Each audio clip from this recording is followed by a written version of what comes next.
Hey guys, this is Stacy from eatthebite.com, and today I'm making a roasted tomato and whipped feta phyllo pie. We're going to start by roasting some plum tomatoes with garlic, olive oil, salt, and pepper. We'll make a super easy whipped feta in the blender with feta, olive oil, and yogurt. We'll chop some basil, shred a little Parmesan cheese, add our awesome filling to layers of buttered phyllo dough.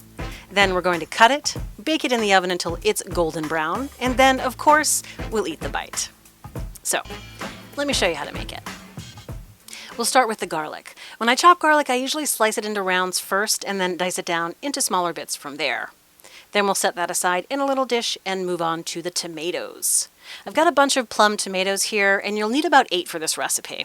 With larger tomatoes, I'd use a coring tool, but plum tomatoes are too small for that, so I'm going to cut the tips off like you see here. Then I'm going to cut each tomato in half lengthwise, like this. And you will need a garbage bowl for the tops and the guts of the tomatoes, and a somewhat sharp spoon to start scooping out the seeds as well as that tough white strip in the middle of the tomatoes. Once you've removed the seeds, we're just going to lay the tomatoes out on a parchment paper lined sheet pan and start sprinkling a little garlic on the top of each tomato. You might not even use all the garlic. Next, we'll spoon some olive oil over the tops of the tomatoes as well as in between the cracks, so some of that oil is on the bottom of the sheet pan as well. We'll season with a light sprinkling of salt and pepper, and then we'll roast these in a preheated oven at 400 degrees for about 45 minutes to an hour, longer if you want a little char on them. You can always prepare these the day before as well. While the tomatoes are cooking, we'll do a little more prep. I've got feta cheese, non-fat yogurt, and olive oil. For the yogurt, I'm using this European-style yogurt from Trader Joe's that someone gave me, which I ended up loving for this recipe. It's non-fat with no sugar added and has a slightly sour taste, which was perfect for this flavor profile.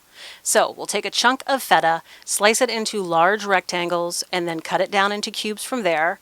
And then I just threw those right in the blender, added a little bit of olive oil, and some of that non-fat yogurt.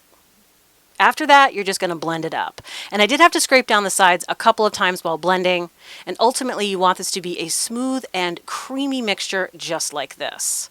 Then you want to give it a little taste here, and you're done, because it was delicious. Next up is the basil. I stacked some large basil leaves on top of each other like this. Then we're just going to roll those up. I'll run my knife over the basil to create thin strips. And then after that, just rotate the pile and chop it down into smaller bits from there. I'm also shredding a little bit of fresh Parmesan cheese for this as well. We'll put that aside too. I've got my roasted tomatoes here from the oven, and you want to let those cool before assembling the pie. When you're ready, I've got this box of phyllo dough sheets right here, and I'm going to spray my baking dish with some non-stick cooking spray to start. Now it's time to assemble the pie. The phyllo dough is very delicate, so handle it with care. I'll lay down one sheet like you see here and press gently, and then another overlapping so that the phyllo dough is hanging from both sides of the baking dish. I'll take my pastry brush and gently blot and brush the butter on the bottom and sides of this layer. You can brush along the flaps as well. Then I'm going to add 2 more sheets of phyllo dough so the dough is overlapping on the 2 ends of the baking dish. And we'll press down gently here. I'm going to skip the butter on this layer and add 2 more sheets of phyllo dough, overlapping each other on the sides again.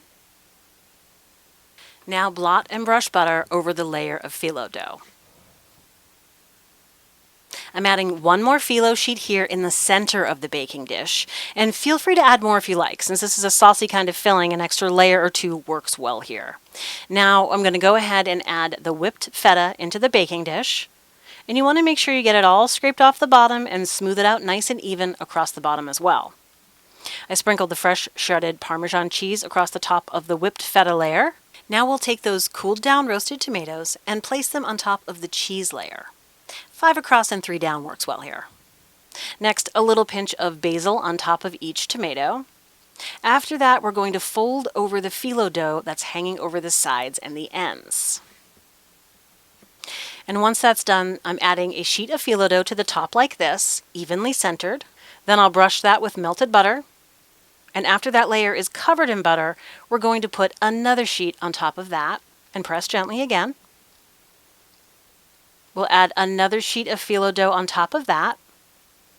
Also press gently. Now blot and brush butter over the layer of phyllo dough. Now the final layer of phyllo dough here, pressing gently. Now we're going to fold all 4 sides over towards the middle, like you see here. Then we'll give it one final buttering across the top. And now we're going to need to score or cut the pie into squares before baking. It's necessary to do this because once the pie is cooked, it will be very messy and pretty much impossible to cut the phyllo dough, and it will greatly compromise the presentation. So, cut the pie into 12 squares like you see here before it goes in the oven. So, next we're going to bake this in a preheated oven at 375 degrees for about 30 to 40 minutes until it looks like this. And now it's time to eat the bite, and I will leave you with my live commentary of tasting this delicious roasted tomato and whipped feta phyllo pie. Thanks so much for watching, and we'll see you next time.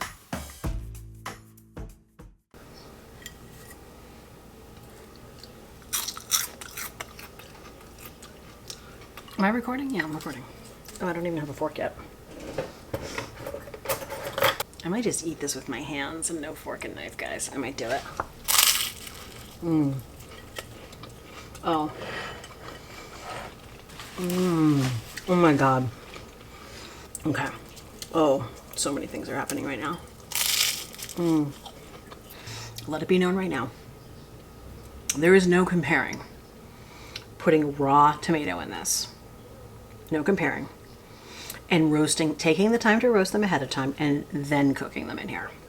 The richness of that flavor, that deep, rich flavor. It's deep but not too deep, rich but not too rich. And I was worried about adding the basil because I didn't want this to be a basil dish.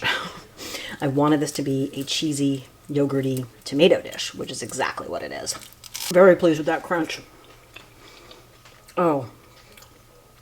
I was worried because I was using a creamy layer on the bottom, and I'd never done that before with phyllo dough.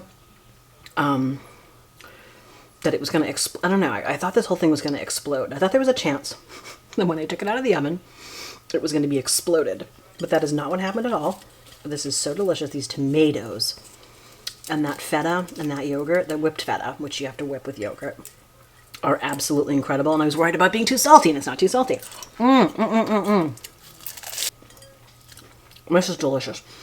And I added that extra Parmesan cheese in there because I was afraid, again, of the whipped feta being too creamy and needing it to sort of like stick together a little bit with some other kind of cheese. And I think that Parmesan really did the trick. Now the bottom layer isn't as crunchy as the top layer because we put that, I think because we did a creamy filling. It's still cooked and it's delicious, but it's not as crispy as the top layer. This is a vegetarian delight right here. Oh my God. This is absolutely delicious. You can reheat this. You can have this for lunch, dinner, brunch. This is like an anytime. You can do it, put it out for snacks. That whipped feta. Oh my God. And I like the yogurt that I chose. I didn't choose it. Who am I kidding? Someone had a thing of yogurt in their house. Like, I don't want this. Do you want it? I'm like, sure, I'll take it. And that is how I ended up using non-fat yogurt, which I don't normally like non-fat yogurt. That Trader Joe's non-fat yogurt was really delicious. And I think it said European style. I'll have to look at that container again. But it's kind of like got a tangy sour thing, and there's no added sugar. And, oh, sorry, I guess I'm getting a little text message in the middle of this. But I loved that. Okay, thank you. I loved that particular yogurt with this. Oh my God, to whip the feta in. I mean, other yogurts will work too, of course. But I like that this one was non-fat and didn't have added sugar. So anyway, I highly recommend this, and we should definitely make it. This was absolutely delicious, and can't say enough good things about it. Yum.